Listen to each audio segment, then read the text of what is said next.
Dando continuidade ao nosso quadro de estudante para estudante, dessa vez eu vim aqui para responder apenas um inscrito, mas esse inscrito mandou diversas perguntas essas que eu achei muito pertinentes de dedicar apenas um vídeo para poder explicar, tirar as dúvidas, porque além de ajudar ele, eu tenho certeza que eu ajudo muitas pessoas que não têm acesso a esse tipo de informação, que não tem alguém para conversar e tirar esse tipo de dúvida, mas espero aqui com esse canal, com esse quadro, estar ajudando vocês. Podem mandar as perguntas que vocês têm, que eu vou tirar todas as dúvidas possíveis, beleza? Eu tô aqui com a pergunta do meu lado, e eu vou ler aos poucos porque não é uma pergunta só, são vários questionamentos que ele fez. Percebi que ele tá bem na dúvida a respeito de como ele vai estudar. Mas é o seguinte, ele falou o seguinte, ou ela, né, não sei.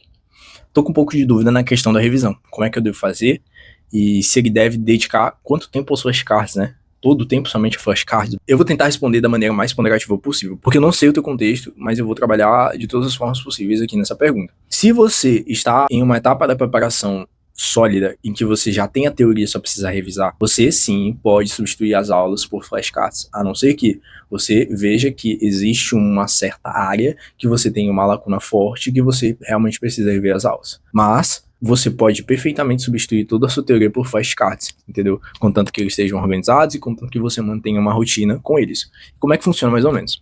Vou dizer como é que eu fiz. Enquanto em um ano de preparação eu colocava, por exemplo, 2 horas de biologia na segunda, na quarta e na sexta, eu substituí por flashcards. Então o que acontecia? Vamos lá. O que seria 2 horas de biologia celular?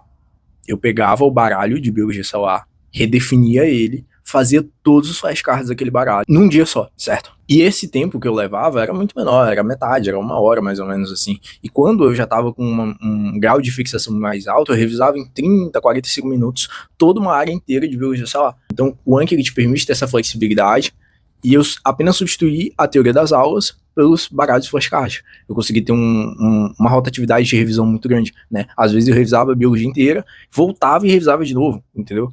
Para cumprir essas lacunas teóricas. E esse tempo que sobra, porque sobra muito tempo, né, querendo ou não, quando você usa flashcards para revisar e abastecer a tua teoria, sobra muito mais tempo para fazer questão. E esse é o ideal, né, quando você já tem essa teoria consolidada, ponto agora fazer bastante questão para aumentar o teu repertório. Levando em conta que você já tá numa fase sólida de preparação, minha recomendação é essa, foi o que eu fiz, foi o que funcionou muito bem para mim. Agora, se você tá iniciando, o que eu recomendo você fazer? Olha, aqui no canal eu não tô impondo nada, não tô dizendo que isso é certo, tô falando com base na minha experiência, no que eu fiz, no que deu certo pra mim. Eu sei que deu certo. O resultado não mente, né? Eu errei apenas uma questão. Então assim, eu sei que deu certo, o resultado não mente. Se você tá no início mesmo, começando do zero, o que eu fiz? Eu assistia a aula, fazia o Anki dessa aula, passava todas as informações da aula pro Anki, certo? Ia para as próximas aulas, sei lá, fiz isso na segunda, certo? Aí na quarta eu vou dar continuidade a essas aulas. Antes de eu dar continuidade a essas aulas, eu ia e voltava e revisava a aula anterior. Aí eu ia fazendo isso ciclicamente. Ah, Felipe, sexta-feira tu em biologia de novo. Tu vai revisar o que tu viu na quarta e na segunda. E vai estar lá dos teus flashcards, porque tu fez, tu colocou. Entendeu? Então tu só vai abrir o baralho, revisou, continua a aula. Ah, Felipe, vou para a próxima aula, revisa as anteriores.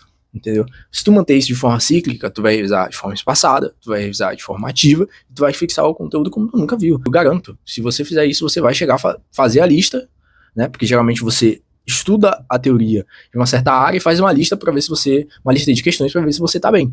É muito provável que você acerte mais de 80, 85% da lista com esse método de revisão, porque tudo fica fresco na tua cabeça, entendeu? E para você não perder esse conteúdo, porque o que acontece muitas vezes? O que é o tradicional, né? O cara estuda, sei lá, cinemática no início do ano e dinâmica, certo? Chega no meio do ano, o cara não faz ideia do que ele viu, ele não lembra de nada. Aí o que ele precisa fazer? Ele precisa, no final do ano, lá para setembro, separar 3 meses da preparação dele só para revisar os conteúdos. Cara, na minha visão, isso não faz o menor sentido. Porque tu perde uma eficiência de captação de conteúdo muito grande. Já pensou, se tu faz essa revisão desde o início do ano, de forma cíclica, o quanto que tu vai revisar mais, o quanto que tu vai fixar o conteúdo? Porque assim, quando tu vê um certo conteúdo todo tempo, todo ano, toda semana, todo mês, teu grau de fixação é maior. Agora, quando tu viu uma vez, depois revisou de novo a outra, cara, o intervalo é muito grande, tu perde informação e a quantidade de revisão é muito menor. Agora, se você vem revisando cinemática desde janeiro, tipo, você viu a aula de cinemática em janeiro, em fevereiro tu viu de novo baralho, março tu viu de novo, abril tu viu de novo, junho tu viu de novo, cara, aquilo ali tá muito fresco. Vai chegar um momento que você vai poder apagar os flashcards, você vai poder só deixar de lado, ah, Felipe, mas tá aparecendo lá verdinho, eu tenho que revisar? Não necessariamente você tem que revisar. Isso é uma coisa que muita gente não entende. Seguindo isso que eu falei pro módulo, beleza, você fez aula Anki, aula Anki, aula Anki, questão, aula Anki, aula Anki, questão. Terminou o módulo e vai pro outro, certo? Revisa o anterior. Ah, Felipe, tô indo pra estática, beleza? Antes de iniciar a estática, eu já vi dinâmica cinemática, então eu vou revisar esses dois. E como no teu Anki vai ter lá os baralhos, é só tu abrir e revisar. Passa uns 2 dias revisando. Entendeu? Ah, Felipe, tenho 150 cards, é muito difícil fazer um dia. Realmente é muito difícil. Separa, são 75 no dia, 75 no outro. Bota 2 horinhas ali. Então, antes de você iniciar o módulo que vem na frente, você revisa os módulos anteriores e vai fazendo isso de forma cíclica. Para mim, é a melhor forma de captação de conteúdo que você pode fazer num curto espaço de tempo. Entendeu? O grau de fixação que você tem utilizando essa metodologia é absurdo. Enfim, vamos lá. Outras perguntas. Devo fazer questões? Devo rever quantos conteúdos? Quantos conteúdos? O máximo que tu conseguir. Quanto melhor a revisão, melhor. Quanto mais revisão, melhor. Por quê? Porque mesmo revisando um conteúdo 10 vezes, eu já esqueci. E eu ficava perplexo. Eu falava, caraca, pô, já vi isso aqui um monte de vezes, eu esqueci. E eu esqueci. E tá tudo bem, é normal você esquecer. Você precisa esquecer. É pra saúde da sua cabeça, você precisa esquecer as coisas. Entendeu? Porque senão é muito custoso pro nosso cérebro armazenar toda aquela informação. Se ele fala, devo fazer questões, com certeza. Se você não fizer questão, acabou, né? Acabou.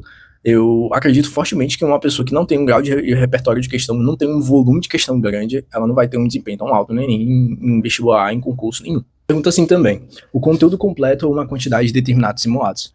Assim, se você tá chegando no final do ano e você não terminou o conteúdo, é completamente normal. É pouco tempo, é muita teoria, entendeu? Agora, você não pode querer atropelar as coisas e falar assim, eu tenho que terminar conteúdo, não importa a questão, não importa o simulado. Não, isso está errado. Se você já chegou num grau de 70%, 80% de conteúdo, é ideal que você não foque tanto nisso, reduz a quantidade de teoria e aumente a quantidade de questão de simulado para você treinar a estratégia de prova. Você não pode chegar num dia sem costume de prova. É ideal que você tenha que chegar com o costume da prova em si. Outras dúvidas. Se diz respeito às questões, onde eu arrumava, né? Quantas questões por dia devo resolver? Devo ter uma meta semanal? Cara, é o seguinte, questão eu arrumava o banco de questão ou gratuito, que é o repertório, ou pago pelo Estuda.com. Estuda.com, ele é um banco de questão muito mais robusto. O repertório não tem tanta questão assim. Repertório.com e Estuda.com, você pode pesquisar. Ele pergunta quantas questões por dia devo resolver. Assim, não necessariamente você precisa ter uma meta diária de questão. Eu sei que tem gente que faz isso, mas na minha visão, a questão única e específica, ela serve, por exemplo, se você tá com dificuldade em um certo conteúdo de física, biologia ou química, é ideal que você faça questão sobre aquele conteúdo para fixar. Agora, se você já viu a teoria, já revisou aquele conteúdo e pensa que quer fazer mais questão, sendo que você já fez questão e acertou 80%, 90% das questões que você fez, não há necessidade de você continuar fazendo questão de um conteúdo que você já domina. Tem conteúdo que eu fechei com 10 questões, fiz 12 questões, acertei ali 10, por exemplo. Não preciso mais fazer questão daquilo ali, contanto que a sua lista de questões seja boa, né? Englobe todos os conteúdos que você viu. Mas não precisa ver questão mais daquilo ali, entendeu? Agora, se você ficou com dificuldade, faz mais questão até sentir que dominou o conteúdo. Fechou isso, o resto é simulado, o resto é aplicabilidade de prova, porque aquilo ali que você viu, aquilo ali que você treinou, as questões que você fez, elas vão aparecendo simulados, entendeu? Os conteúdos vão aparecendo simulados. Aí você vai aumentando a bagagem. Agora, não necessariamente você precisa de uma meta semanal de questão. Ideal que você tenha essa prática com relação a, se você tá no início da preparação, faça questões das teorias que você viu. Tá bem? Parte pra próxima, entendeu? Agora, se você já tem a teoria, já estudou bastante, já fechou o conteúdo, simulado. Só faz questão de conteúdo que tu tem dificuldade. Só faz questão de conteúdo que tu ainda não fixou muito bem. Aí tu vai fazer umas questõezinhas a mais, entendeu? De resto, eu não vejo tanta necessidade assim. E fica tranquilo pela quantidade de questionamentos. Eu tô aqui pra responder, tô aqui pra ajudar. Esse quadro serve pra isso, poder tirar as dúvidas de vocês. De muita gente que não tem direcionamento, de muita gente que não tem uma pessoa pra tirar esse tipo de dúvida, né? Ele falou aqui, você foi o único que encontrei que tira dúvidas realmente. Pois é. Esse é o intuito desse quadro, esse é o intuito do canal. Inclusive, se você tem dúvida, pode deixar aqui embaixo nos comentários pra gente discutir, pra gente debater. E quem tem ideias, quem tem dicas a respeito dos questionamentos aqui do canal, das perguntas do pessoal, pode agregar aqui nos comentários, deixa o que você aprendeu. Bom, obrigado pela atenção. Esse é mais um vídeo do nosso quadro e até a próxima.